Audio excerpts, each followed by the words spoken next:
Okay, welcome to the first pint with Seaniebee of 2020, episode 145. We have a couple of changes happening on A Pint with Seaniebee for the new year.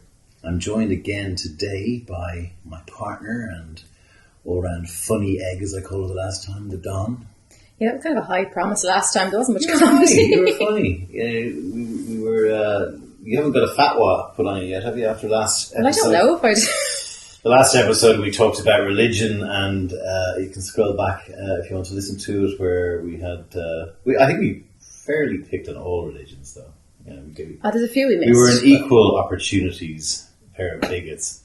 But we are in a new year, and the Don has very kindly, and at possibly one of those things that you would say to somebody, maybe drunk in a restaurant, and she'd go, yeah, I'll do that. And she realised that she had to go through all back episodes of the back catalogue to decide on a top 20. So for the next few months, we're going to do a countdown twice a month of the top 20 Pints with Seaniebee as chosen by the Don. This is a good time for anyone who has said, I've always been mean to listen to what that arsehole keeps wanting to talk about to his people, and I might give it a listen. So you'll definitely get high quality episodes with probably a Don angle on them. We're going to try and have a bit of fun with it. She's going to maybe give me a few quiz questions. I don't know what the top 20 is, so each week I will be going into the podcast as I am today blind. I don't know what the number 20 is or who the guest is.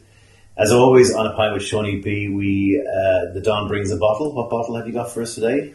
Today I have Saskia natural mineral water, and it is from Aldi, I believe, because it's fucking dry January. Yeah, well, it's not dry. I'm off the booze as of 2 days. I'll just give you another sound effect of the Saskia sparkling water. Where is this from? Probably Germany. Aldi. We're importing this from Germany. You've got to. This is ridiculous. Anyway, here's the bottle being opened. Not as good as the Moet. Excellent. Does Anyway, that sound like a woman's sigh? That sounds like me sighing.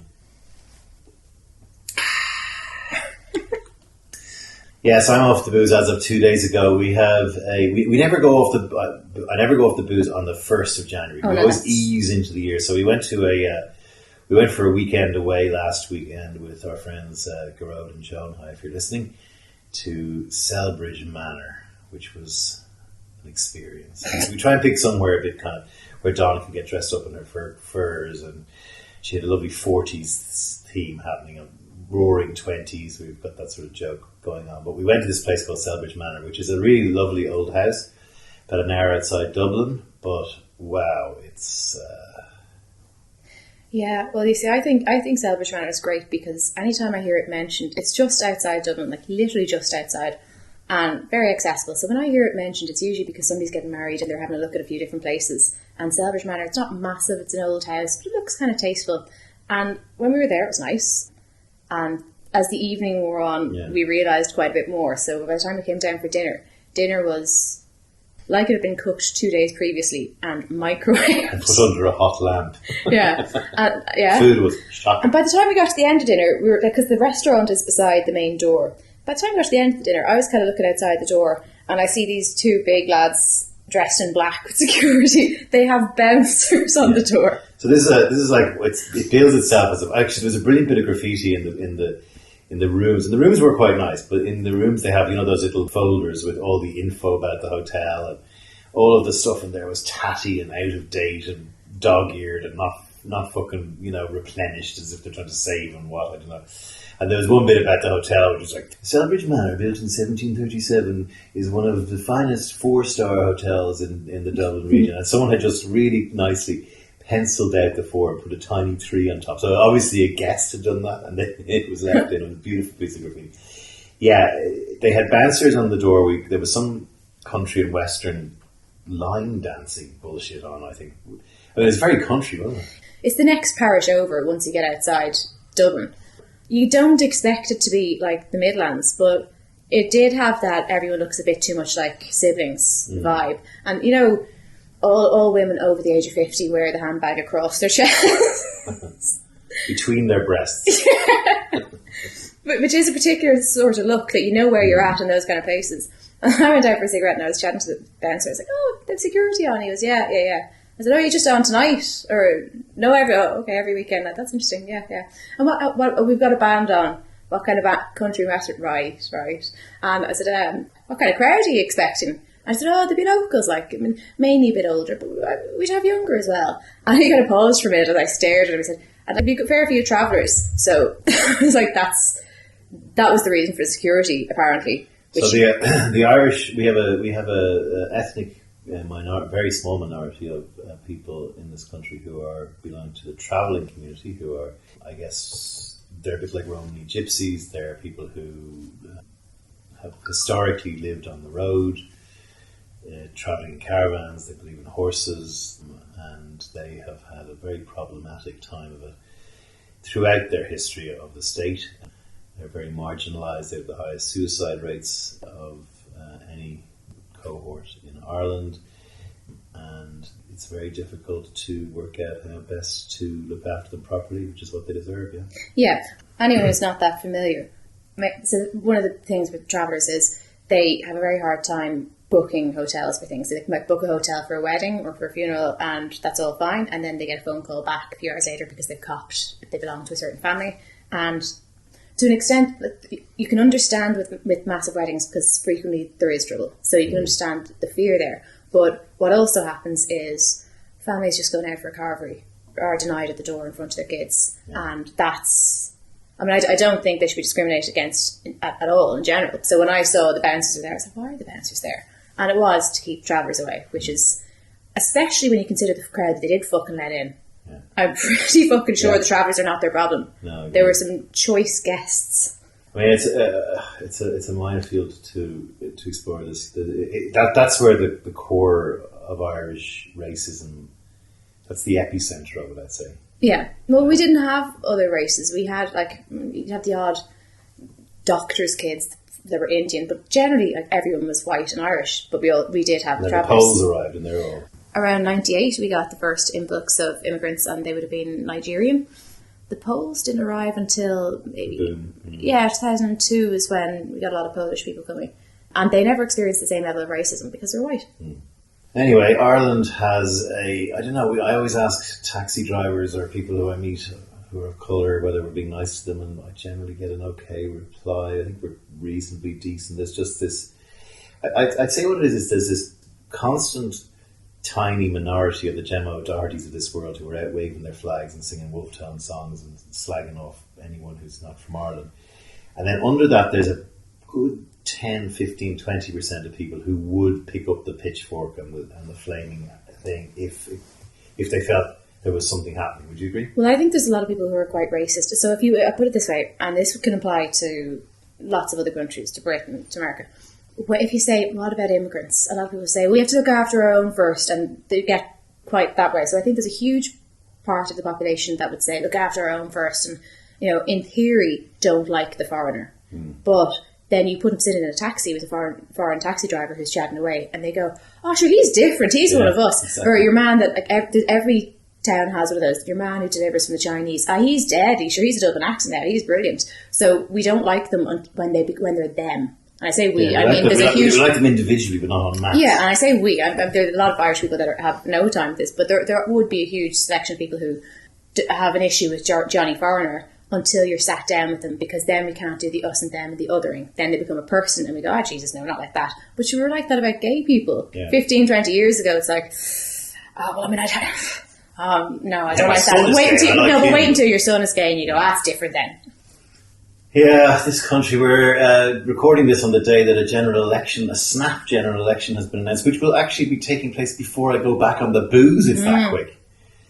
We might do the next podcast about the general election and a little bit about Irish politics, just to get the Don into even more trouble. But for now, we're going to plough on with the top 20 episodes of A Pint With Seaniebee, and before that, we're going to have a bit of a preamble where I think I'm going to be asked some questions by the Don to see if I remember my guest. So, give me the questions first, and then we'll announce them. Right, I'm getting all there's been no collusion here, so I'm probably going to make a tit of myself. Right. So, to clarify, for the top 20, I have not sat down and picked my favourite 20 people. Some I don't fucking like. Some I like and I don't really agree with what they've got to say. So I have picked 20 that I think are worthwhile listening to. So, number 20, I have... Quiz question. Quiz question number 1, okay. Who said, I think we're fucked in terms of plastic. We'll all start dying early of cancer. And this is in reference to climate change. I think we're fucked. Oh my God, who would have said that? Okay, that's the hard question. I'm drawing... Wasn't Vicky McGuire, was it? No. Okay. Yeah, well, I'm intentionally giving the hard question first because it's no fucking fun if you get the first one. I'm intrigued to see if I can. Okay, second one. Who did you say had a great ability at just setting things up?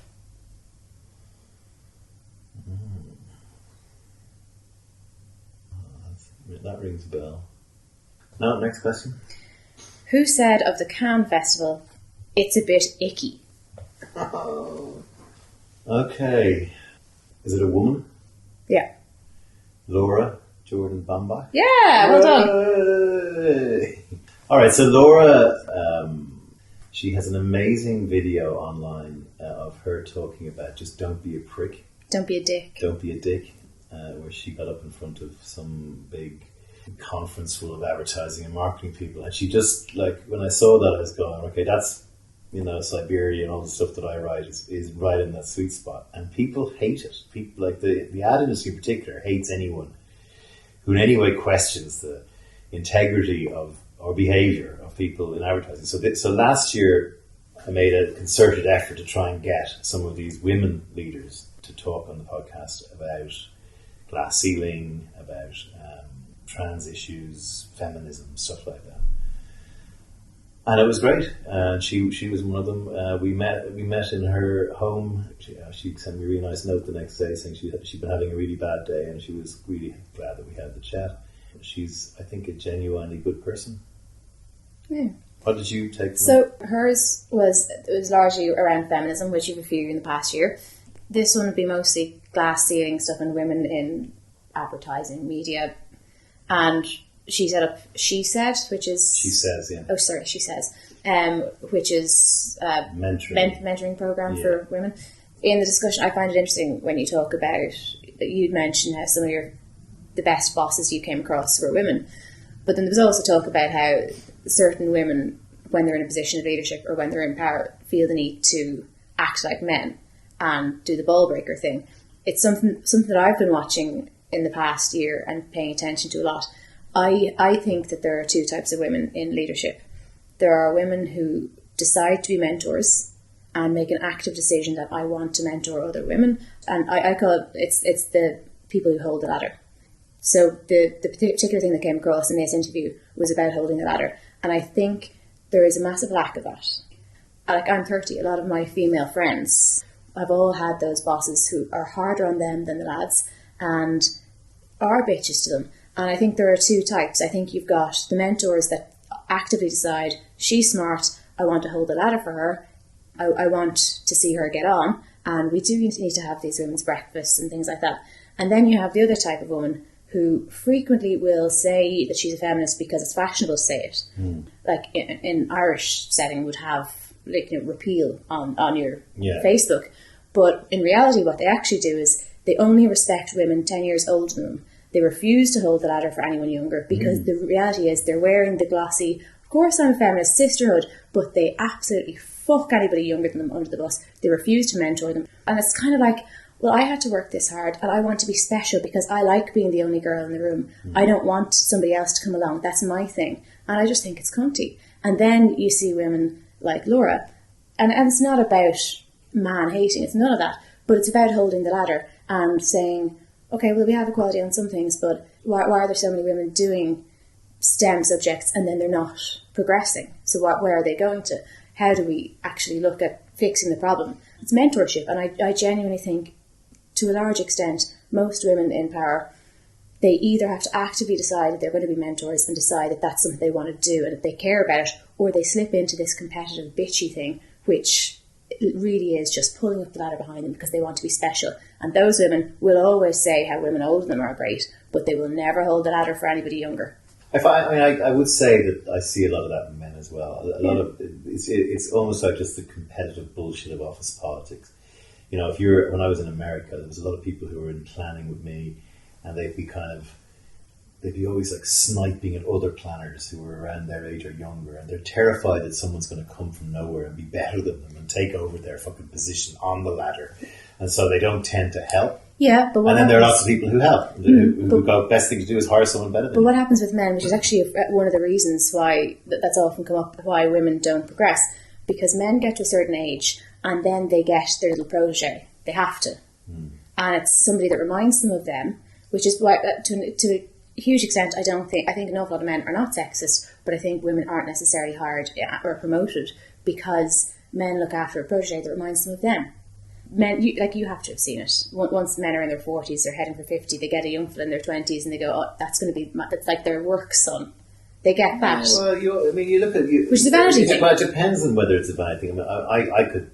I've got a few people dotted across the world who I've tried to help get up because I've just seen discipline and action and intelligence and ability to write, and you can say, oh, this is me trying to... But that's what the business needs. Yeah, but I look at them and go, this person I think can go a long way in this business, and we need to invest and hire them. But you're a bit odd in that way. That's one of your things that's a little bit feminine in that what you do, because I see you do it, and yours isn't gender based, obviously, so you're not kind of looking after younger women and want to see them get on, but you're looking after the outcasts, the people that probably remind you of yourself to an extent, but like the people who you want to give a shot to.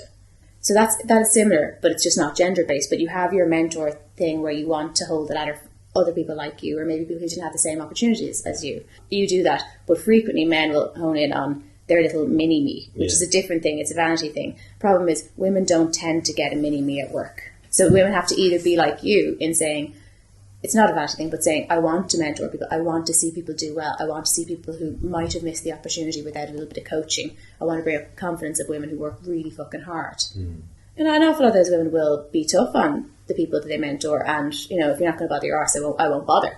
But if somebody really wants it, they will do everything they can to help build them up, to get them through all the extra hurdles. And I think a lot of women do that and are very good at that. But I think it's a great interview, not just for men to listen to be aware of some of the things that are difficult for women in the workplace, but I think it's a great one for women to listen to and to ask yourself, which are you? Do you hold the ladder for women coming up behind you, or do you pull it up? Very good. Laura Jordan-Bambach's interview coming up. She is the founder of Mr. President, one of the UK's most progressive agencies. She's a ladder holder, and she's a good Aussie girl too. Without further ado, and thank you, Don, for your first. Here's Laura Jordan-Bambach, or LJB as she goes by. Welcome to A Pint with Seaniebee, coming to you from Hackney. We're in Hackney. We are in Hackney. In London. I've just been traversing the city today doing podcast catch-ups. I have a great guest today, a digital female icon, according to I don't know whether that means she's made of pixels or what, but the icon, The Guardian called her that. She's been the head of the D&AD, which is a fabulous creative institution over here.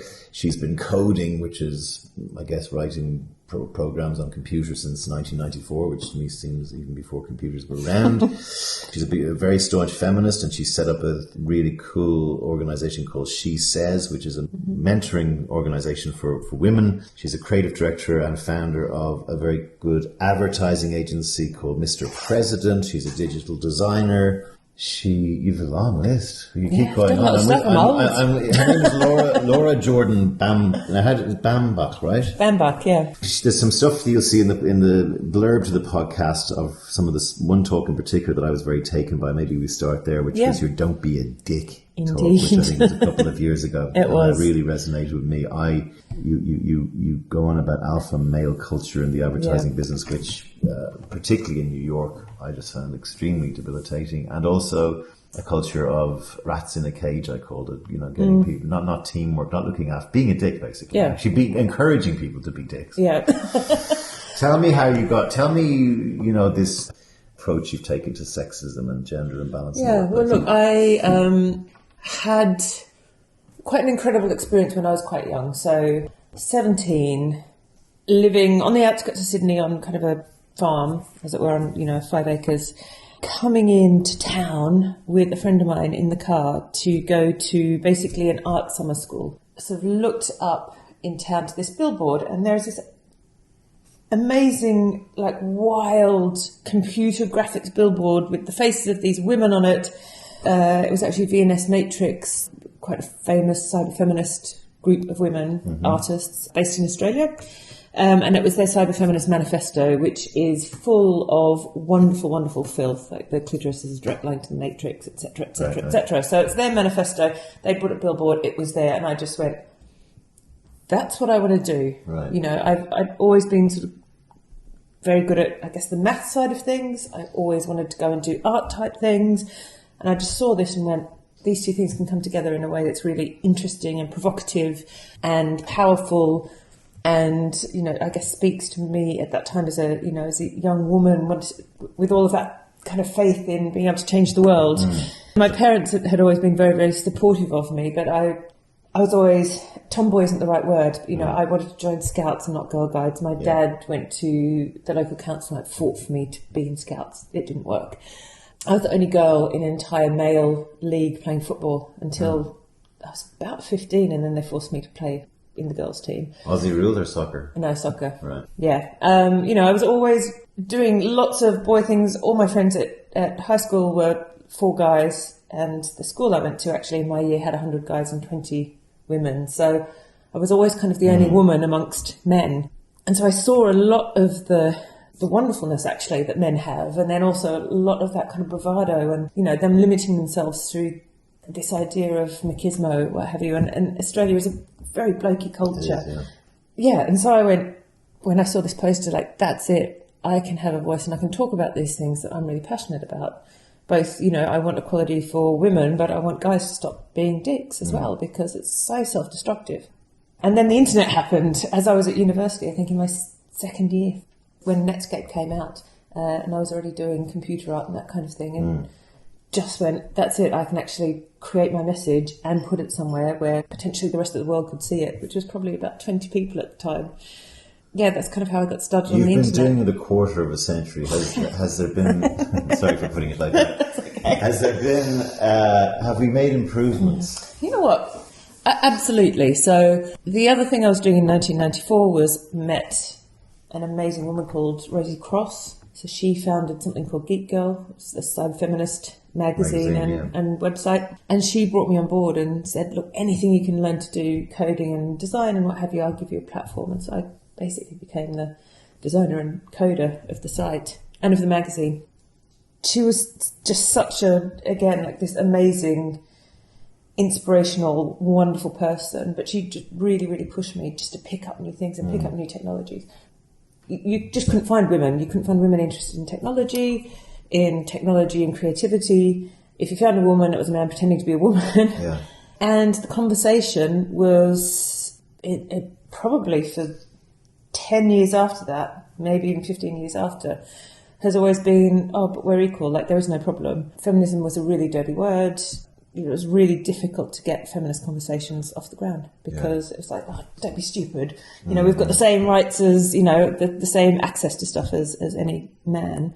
When it was blatantly obvious that's not true, what's happened now. And I think one of the good things that social media has done is allow women to actually speak to each other and go, oh, this happened to me. Oh, actually, that happened to me as well. Oh, I'm not being paid as much. Oh, actually, it's a massive problem. And all of these things are bubbled to the surface. So I think there are now young women who have grown up and are almost adults where that's been the conversation and that's this new wave of feminism, which is amazing. Yeah. But for people kind of my generation, it was deeply uncool. Yeah. So where we are today, like a good example, we're recording this a few months after Gillette had their little man. Yep. What the best, and I used to work on Gillette for many years as a head of planning, and I wrote a piece about it. I mean, my view on that was no real man should have a problem with that ad, but a lot of men did. The Piers Morgans of this world. Yeah. And there is this underlying kind of group. I don't want to call them. I call them incels and Jordan Petersen followers in my article, which didn't go down too well, which is meant as a kind of an ironic joke. But there is this Jordan Petersen sort of trying to coach men But Petersen has a very old school approach to male versus female, and he I mean, I don't like him, but he has this 12 steps for life, and he believes in the man being the man and the woman being the woman, and the thing he calls the women chaos and the man strength and all this kind of stuff. And there's a huge audience for that. You know, where is that going to ever go away? Or you know what, I think there are always going to be enormous amounts of people. For people to achieve equality, some people need to gain and some people need to step aside. Yeah. And it doesn't mean that you're losing out, but I guess it can kind of feel that way from a position of privilege, a position where you feel like you're in that position because of what you've done and not because it's privilege. It's very difficult to step back and go, actually, the things that I've got, maybe I haven't earned them. Maybe even if I've worked really hard and I'm really smart and I've done all these amazing things, maybe the exact thing that I've got I haven't earned, and maybe someone else has done exactly the same things as me and isn't there because they're a woman, person of colour, disabled, etc., etc.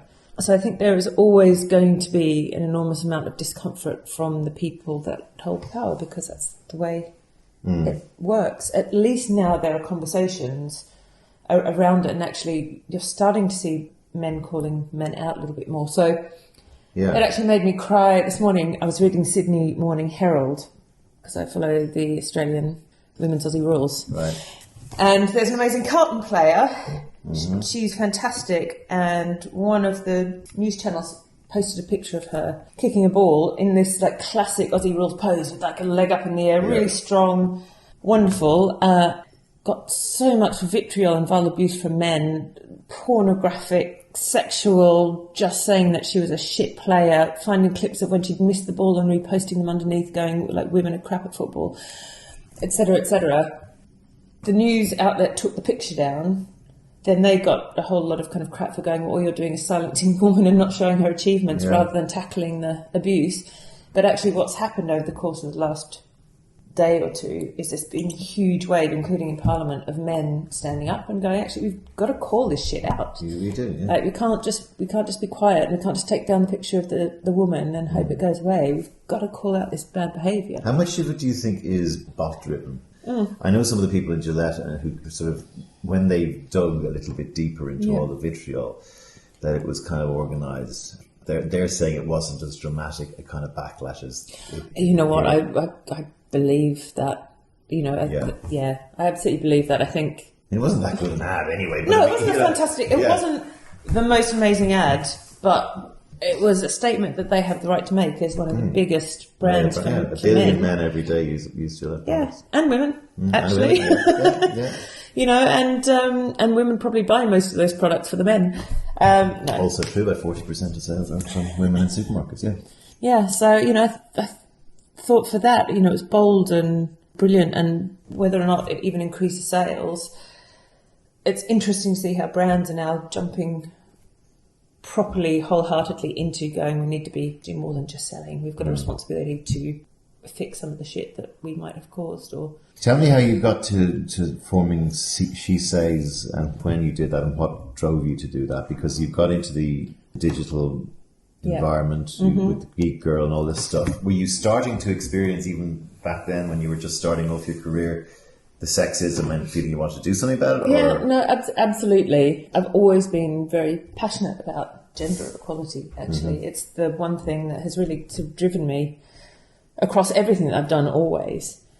And when I came here, there are a couple of things. I guess when I was in Australia and I was doing Geek Girl, and you would see it and you would feel it, and it was very uncool to say anything about it, but it was so tangible because it's such a blokey culture, as I said. When I came here, everything, it's weird, like in Britain, everything is a little bit more hidden or passive-aggressive or... politer or something. Yeah, kind of politer, but still kind of mean. So slightly menacing. Exactly. So it took me a little while to get around it. And again, most of my friends, when I moved here, were guys.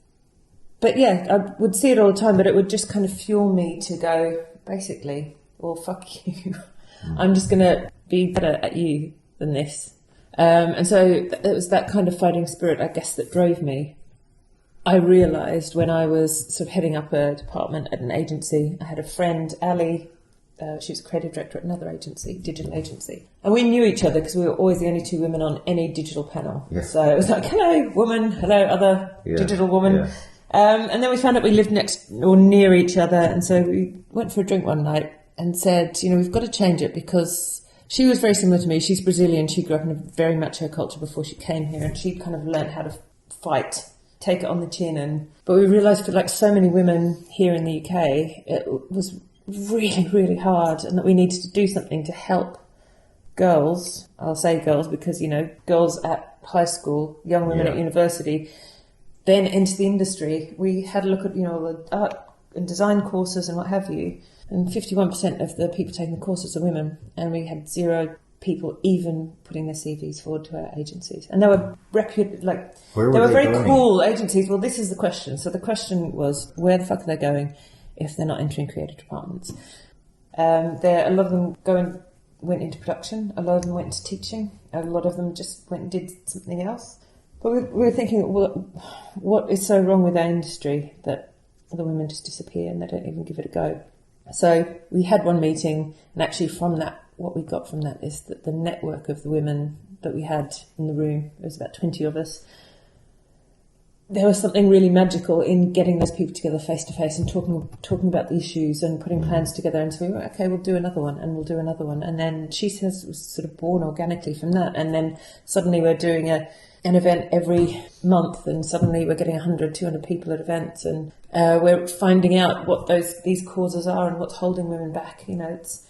So it's a mentoring thing as well. So someone signs up, absolutely. And so then you appoint someone to work with them. Yeah, so we do a couple of things, and we do different things in different cities. So we're now in about 41 cities around the world. Oh, okay. Got 40,000 members, and actually our newest one, which will be City 41, hopefully, is going to be Afghanistan. Wow! But that's sort of just on the table, so it'll be a while before that. And there's gets issues going. In Afghanistan right now with the American pullout and the deal with the Taliban, and that's not going to play well for women at all, I don't think, out there. No. It's going to be tough. So, so we do monthly events. Some cities don't do monthly. Amsterdam does 4 a year, but they're massive. The volunteers that run each city kind of shape it to what's needed. Yeah, we do mentoring. So in London, I think we paired 300 mentors and 300 mentees over the course of last year. And then we do, bigger seminars, bigger events. There is an issue in our industry with those very, very senior creative jobs. There are very few chief creative officers that are women because they're a little bit, they're kind of show pony-ish jobs, and you need to have a bit of a name for yourself. It's really difficult for women to get a name for themselves. Yeah, I interviewed Rosie Arnold about this exact point, and she also made the observation that women get put on women type products. Most male juries. I want to talk to you a little bit later about Cannt Festival, because I don't know. I had a similar idea way back to do something about shit advertising awards. But and that the juries are all male. And I remember one nice example of this was we were doing a campaign for we're trying to win awards for P&G in Cannes. Let's not beat about the bush. In Saatchi, and we went away and we did briefs and everything. But one of the ads we had was for Pampers, and it was like a nappy that was done like a hammock, right? So it was a nice idea and all about comfort. And Andy Greenaway came to work with us, and he looked at it. It was against a psych black background, So it looked like an ad for PlayStation. Yeah. And he said the problem with that is it needs to have bunny rabbits and all the kind of stuff that around it that make it look perfect for a child.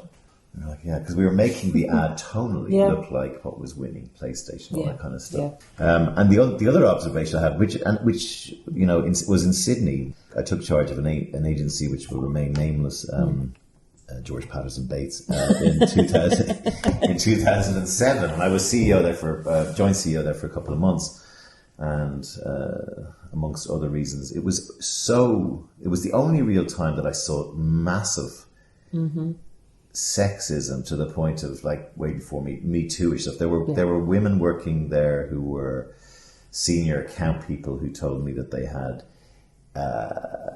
emails from senior management asking them up to their office. I mean, it was like it was maddening, right? Yeah. Jumping out at females in the car park, drunk, stuff like that, right? And I was saying to Andrew Sargent, who I worked with, I said, this place is just, like, a head of Melbourne comes into me, says, "Oh, how's your new job going? Don't forget, just hire the woman with the big tits and you'll be fine." Like that kind of stuff. Only 10 years ago. Yeah, I know, but I had not experienced it. I mean, there's probably a certain amount of it that is boys' club that they keep to themselves. But like we were sitting in here as the new CEOs going, this is. And it was a tinderbox, you know. I also was in JWT when the Erin scandal broke with the Argentinian guy, which was big. I just left, but I knew her. And there's even in that instance, this idea that you don't listen, or she must have been trying. Yeah, exactly. You don't punish the guy. You look for what the woman has done wrong. She must have been obviously. So they were my Sachi and Sachi. I found very good. Asia, a lot of female CEOs, and they were probably the best CEOs I've worked with, because they're not. There's something more empathetic in advertising, I think, where it's not a dick measuring competition, which I found it was in New York, as I said earlier. Yeah. Well, it's the kind of interesting thing is. Coming up through the digital ranks in sort of design, there are fewer women, but I would say those businesses, by and large, are much more respectful. Yeah, how's Facebook and Google and all those? Are they all better than the ad business, or worse? Or they're a lot better than the ad business. So what really shook me, SheSays was started to solve a problem and to actually, to find what actions will actually help more women to get into these roles. So give us some examples of what you believe are those actions that you talk about. Yeah, so one of the key things that we do is keep SheSays meetings, the monthly ones, women only. Now, this is really weird, but when we've invited guys, because I would love to have guys there and it would be, really interesting. We talk about trends, we never talk about women's issues, that's key. We always talk about things that are going to make you boss up when you get back into the office.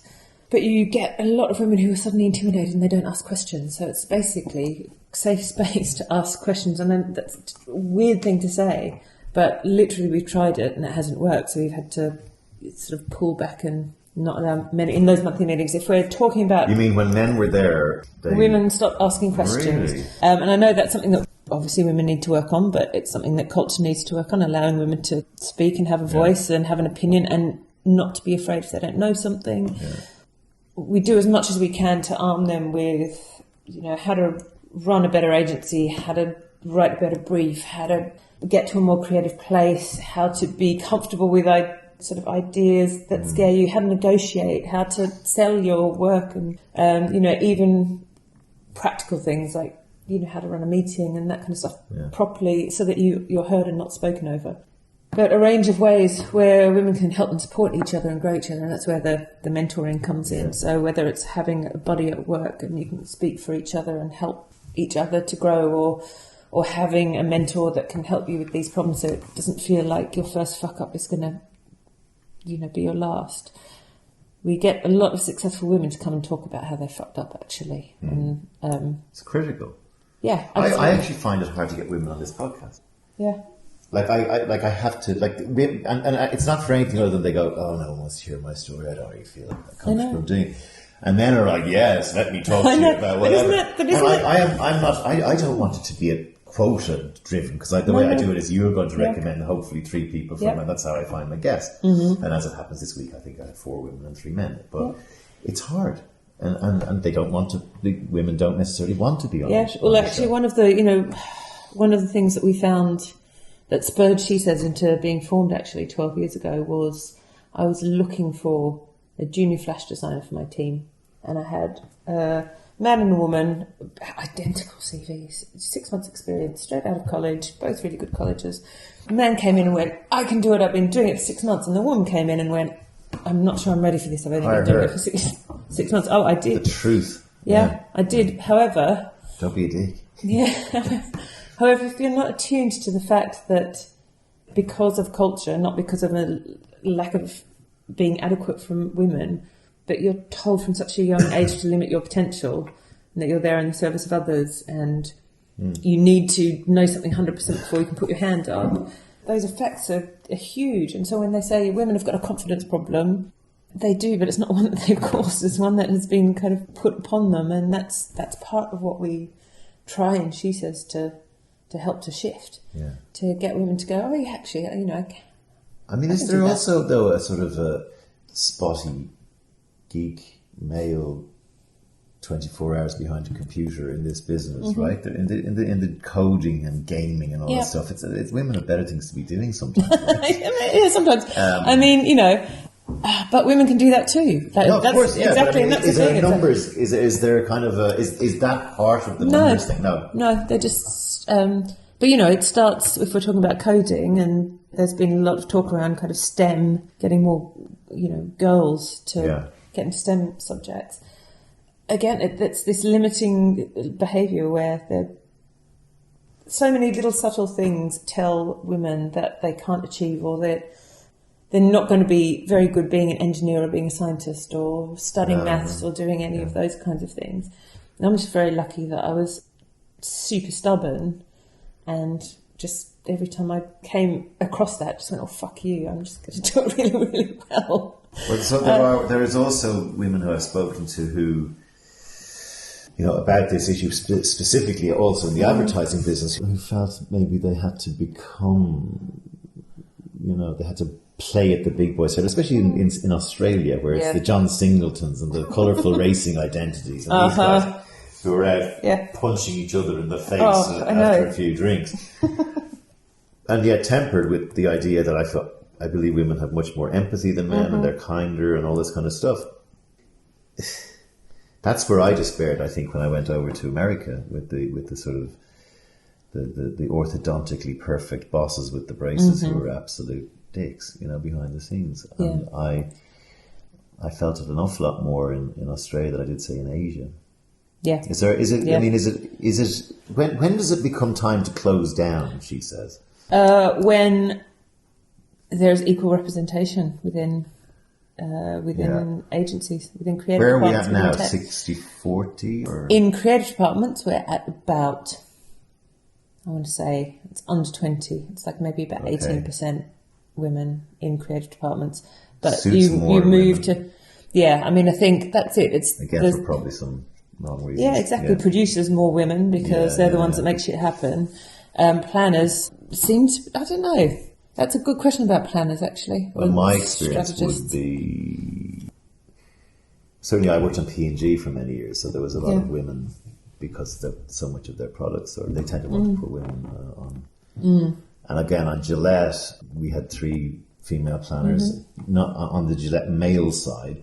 But I did an awful lot of the groups because I found that men wouldn't open up to a woman researcher in group situations as much as they would with a guy, and you can get some of that bloke in that. You know, that sounds maybe sexist and not fair. I don't know, but I mean, I don't think by the same standard I could go in and moderate a sanitary towel group. I mean, I would feel a woman would be far better to do that than me, right? And I also think that I would be intimidating. Women wouldn't open up as much as they would to. So I'd say planning is probably, in my view, slightly more female. I think female make better planners than men. I think, in my experience. But so tell me about the Cannt Festival. What was that all about? So again, that's something that I co-founded with Simon Gill, who was joint ECD with him at LBI many years ago, and. I don't know, I have a love-hate relationship with it. It's good to go. Some interesting things have happened. However, that week itself, it's full of debauchery and flagrant sexism, like way too much booze, and it's a bit icky. I went 9 or 10 years in a row, and I'm over it now. I think it jumped the shark 2 years ago. It's so flabby, and the amount of awards, it's like, there's thousands of awards given out. There should only be 12 awards or 10 awards like the Oscars, you know, and then leave the best use of. I was waiting for a best video entry award. So Simon and I were talking about it. We went the year that the crash happened 2008, which is I think when we must have started this in 2008, and we stayed on a campsite about half an hour's drive out of Cannes because the agency didn't have any money, but we felt so terrible about spending money there when we had such an amazing team of people back in the office who'd actually made the work. And if any creative director thinks that they're solely responsible for making a piece of work ever again, it's just not true. Yeah. And so we thought, when we came back, like, what can we do to bring some of that Cannes spirit back to London, but also to celebrate all the people that actually make shit happen, and also the people who would make shit happen if they were given a chance, but for whatever reason, again, haven't been given the opportunities. So we started at Cannt Festival, and it runs the same week as Cannes, and it's been running now since then. Where does it happen? We've kind of moved it around a little bit. The Hospital Club supported it for a couple of years. Is it one night or over a week? No, it's over the whole week. Okay. And then last year we did something a bit different in that we got a number of interesting sort of creative groups from around Europe to get involved. And so they would sort of run an event or sponsor an event or bring together some interesting people from the industry and do things. And it took off a little bit in Eastern Europe. Again, I think because you can't afford to go to Cannes if you're, from What do you Romania. give out awards for? Do you have to enter? No, we don't. So we used to do a student award, but we don't do awards at all anymore. It's just about the speeches and talks and like networking. Many people go to it. Oh, I don't know, thousands. Really? Yeah. Great. Yeah, it's really good. You have this, when I was doing my research on you, you have this great ability to be matter of fact about setting things up, which are like very hard to do, right? Yeah, they are. They are. They're very hard to do, but they're not as hard to do with other people as they are on your own. As suffering what you're trying to back away from. So you set up your own ad agency. So I want to talk to you about this. We were talking on the way here. Yeah. What caused you to set up your own place? Yes. And when did you do that? Laura is in charge of Mr. President. She is the creative director and founder. Indeed. Chief Creative Officer. Creative Officer, sorry. Yeah, because, I can give myself the title that I want. What's the difference between Chief Creative Officer and Creative Director? Well, in an agency the size of us, not a huge amount, but, ridiculously, it does kind of help things like meeting big clients in the States and that kind of stuff. So that's really what it's for. I'd like to be Vice President. You want to hire me as your planning head. No, so my two business partners, Claire and Nick, had kind of stepped away from their agency Dare and were working with a client under the parent company. And I was helping them find a third partner because they were sort of making a shift into actually becoming a proper creative agency, and just realised that it should be me. And the reason that I realised that it was the right thing to do is they both fundamentally believe in what I believe in, which is creating work that leaves a legacy, that has value, creating purposeful work for brands, working with brands whose products are actually really good, to be able to celebrate them, looking progressively at how we might, because, advertising, our superpower is taking really complex things and making them really simple so that everyone understands them. Yeah. That's an amazing power to have if you're trying to also shift the dial on how something good. How people of colour are portrayed in advertising, or whatever it is. Climate change, which is the big one, because we don't have 30 summers left. We've got 12 now, don't we? 11 now. That's fucking terrifying, and particularly as someone who has an 11-year-old going, he's not going to make it into his mid-20s unless we all get behind actually sorting ourselves out. The Onion had the best headline, which was apparently a global warming issue from 2006, still a thing. But I'm glad they're calling it sort of a climate catastrophe now, not just climate change, because it is a catastrophe. But what do you think we have to do? Apart from the things that they say, like even as an Irishman, the farming lobby and we've got to stop eating meat and stuff like that. I don't know how you begin to plan to do that, but I had an idea that maybe restaurants can only serve meat on 2 or 3 days a week, and that. Have you seen Simon Amstell's film? He's got a film. Was on iPlayer. It's called Carnage, And I think it's wonderful. It's basically set in the near future. Once meat eating has become such, it's basically like smoking. Right. So they've got, sort of Meat Eaters Anonymous, and they've got all the old people and the younger people going, God, I can't imagine they ever did this, and sort of forgiving their parents for ever having eaten meat. It's really funny and also really brutal.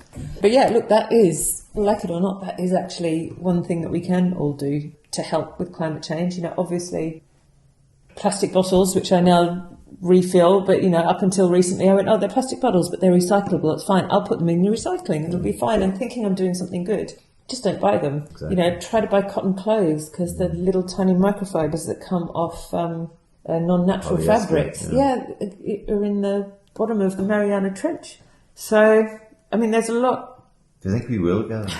I think we're fucked in terms of I think we're fucked in terms of plastics. I think we'll probably all start dying early of cancer. Yeah, but it's bleak. It's really bleak. I know, but it's also bleak being a woman. But it's like, come on, we're just getting there. We're just, we're just starting to have ourselves heard, and then suddenly it's the end of the world. And you guys fucked it up. Yeah. No, but what I try to do in my personal life is try to limit my impact, except for flying, which is something that I'm starting to feel terrible about, but still. Well, the flying thing. I have a friend of mine, my actually brother-in-law, who is very careful about his carbon footprint and his flying. Puts me to shame. There's also this thing, though, really, that big corporations need to be. And that is where whatever you do in this kitchen is dwarfed by the shit they're doing. Yeah, but whatever 7 billion people do in their kitchens. I agree. But yes, I see your point. Companies and all of these guys, we refuse to tax the shit out of them and make it hard for them. I know, but see, this is where I feel like brands and advertising can make a difference, because we can not only talk to the big companies. Yeah. And get them to change and get them to see the value of doing things better. Oil companies and how you even start. Yeah. But I was looking at Macron with the yellow vest thing, right, which is basically a backlash against his policy of hiking up the was it diesel or petrol prices and letting the public pay for it. Yeah. And I was saying to one of my friends in Paris, why couldn't he get the levy on the producers of the petrol and not pass it all the way down to the consumer? Blah blah blah blah blah blah blah blah, right? Yeah, fudgy capitalist answer. Yeah. And I don't know why you couldn't do that. Yeah. Well, this probably Enron will pull out of France. Okay, move on. Yeah. So I'm going to link to your speech about don't be a dick, but I loved it because it was what I would have, it was interesting. You have a moral compass in there. Don't make shit. It's got trust. Stick to your ethics. If don't work with clients, it's going to cost you money to be principled. All that kind of stuff. Do you feel that you're Mr. President?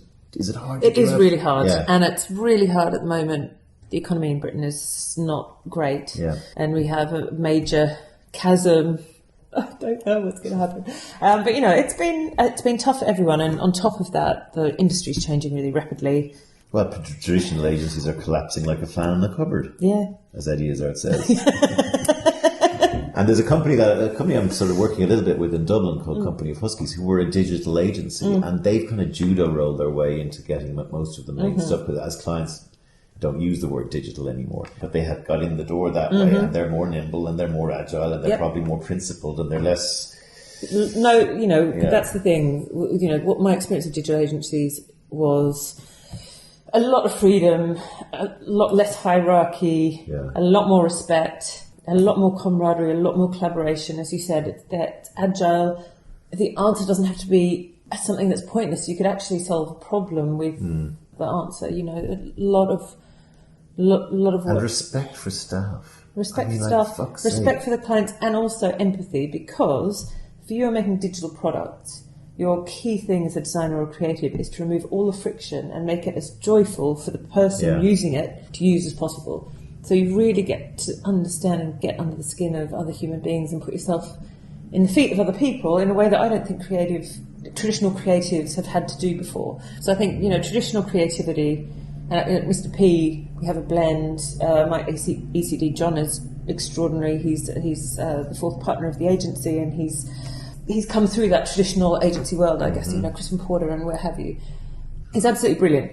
He knows things that I don't know. Like, couldn't be as funny as him, or write a pun or write a headline that was as sharp, because that's not what I've done. But what I can do is I can really, really understand people, and I think bringing those two things together is really magical. I wrote about it I have this kind of satire article that I write for the Irish Trade Rag. I don't mind me saying that. I did it about the Scrabble. I play Scrabble on my phone, and after every move, Scrabble give me an ad that's 30 seconds with a little X after 5 seconds, and I always close it after. I don't watch it. And I was doing it around some Kia car, this bell end jumping off a cliff, ticking off his bucket list. Hope he didn't make it. And by the end of the week, I had seen the same ad, the same 5 seconds opening of the ad, probably 1,000 times. Yeah. To the point where first of all, I will never buy a Kia car. Yeah. As a result, doing the exact opposite of what they want me to do, right? And what I was basically getting at is the algorithm is becoming king. It doesn't really matter what you do in Mr. P creatively, as long as, of course it does. I'm just saying this is the argument. As long as it's delivered in vast blobs of crap like I get, right? 5-second blobs. And this goes way back to, like, when I was in Asia, I was working at Toyota, and they did a sponsored, back before smartphones, of the soccer. And that's a huge footprint. India, Thailand, Indonesia, Singapore. And we had one shitty ad that Saatchi made, and it was a 4 out of 10 bad ad, right? And they, as part of the sponsorship deal, they got every ad break. They had a 60-second ad in it. And they put the same ad in. And you know the way Super Saturday works for real soccer fans. They're going, we watched the first game, we watched the second game. And I said, we need to be clever here. We need to say, why don't we get all the great award-winning Toyota ads that we've done in Saatchi, and just, it doesn't matter, the product's not available. It doesn't matter if the product's not available. People will enjoy it more and go, Toyota, they're great. And I was, the head of the Toyota Cantt was thinking, that's too hard. I don't want to do that. And he didn't do it. Yeah. See, I think Mark Reed actually, didn't he? He stood up and gave, it was Keith Weed, wasn't it? Stood up and was talking to Mark about creativity, I think in the last couple of weeks, saying WPP lost its way a bit creatively. Yeah. We need more creative, Are you for sale, by the way? No. No. Definitely not to WPP. What did he say? Sorry, Oh, yeah. So, but it was giving question through you there a bit. But it was giving him a bit of a bollocking about just the fact that creativity's gone out the window. And you're right, there is a rise of the algorithm, that placement and personalisation, which isn't really personalisation, is king, and it does deliver some results. If you put amazing stuff and then you use the technology and you build on it, you can do incredible things. But it's so rare to see an ad that is being delivered programmatically that's had any thought put into it, which is why they're so crap and why people turn them off. My partner has a little girl called Ayla, who's 8, and she's a feminist. Excellent. And she's also not doing her communion this year because she's an atheist, and that's very hard to be in Ireland. Yeah. Before we go, what would you say to her? Oh, what advice would you give her? Just give her a big hug and say, stick with what's in your heart. You can't go wrong if you feel like you're doing the right thing on the inside. Thank you very much for being on. It's such a pleasure.